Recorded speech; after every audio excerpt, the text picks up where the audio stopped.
Former President George W. Bush is now voicing his support for immigration reform this week and is the latest high-profile supporter crossing party lines to weigh in on the current debate on Capitol Hill over a controversial immigration bill. He's urging lawmakers to find what he calls, quote, a positive resolution as Republicans remain divided on the issue. After passing the Senate, that comprehensive immigration reform bill is now facing opposition in the GOP-controlled House of Representatives.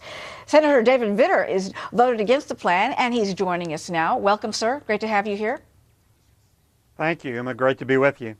Let me ask you first off, what's your reaction to former President Bush's support for immigration reform at a time when many Republicans are at odds over what kinds of reforms are needed?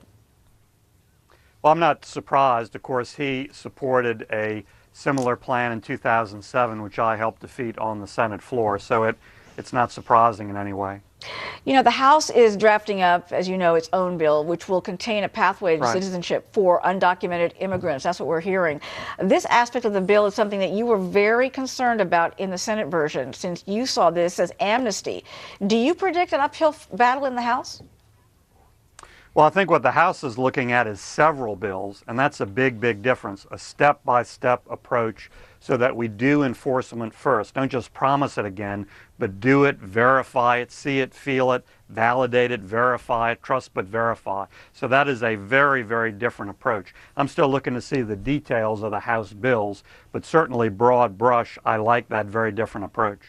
You know, border enforcement never really amounted to much after the immigration reform efforts back in 1986.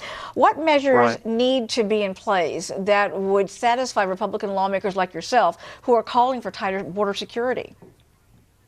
Well, Uma, you hit the nail on the head. You know, we've been through this promise before, amnesty now, enforcement maybe later. That has never worked. We shouldn't try it again. So fundamentally, we don't just need promises of enforcement again for the 5th or 10th or 20th time. We need to enact that enforcement and see it and validate it and verify it before we move on to anything else. And that's what we're trying to accomplish. I think that's the general position of the House. Specifically, though, what is it you would like to see when it comes to border enforcement? Well, there are three big areas. First of all is the border. You know, personnel, fencing, on other things, surveillance, night vision on the border. But it's not just the border. We usually talk about the border. Workplace enforcement is just as important. So we need to expand and make mandatory the E-Verify system.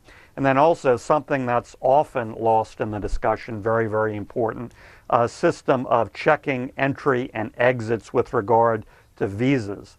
That I had an amendment on that on the Senate floor. If you remember, the 9/11 terrorists entered the country with valid visas. They overstayed their visas. We don't have a system to really catch that, flag that, do anything about it. So that's very important too. So in enforcement in general, those are the three big areas.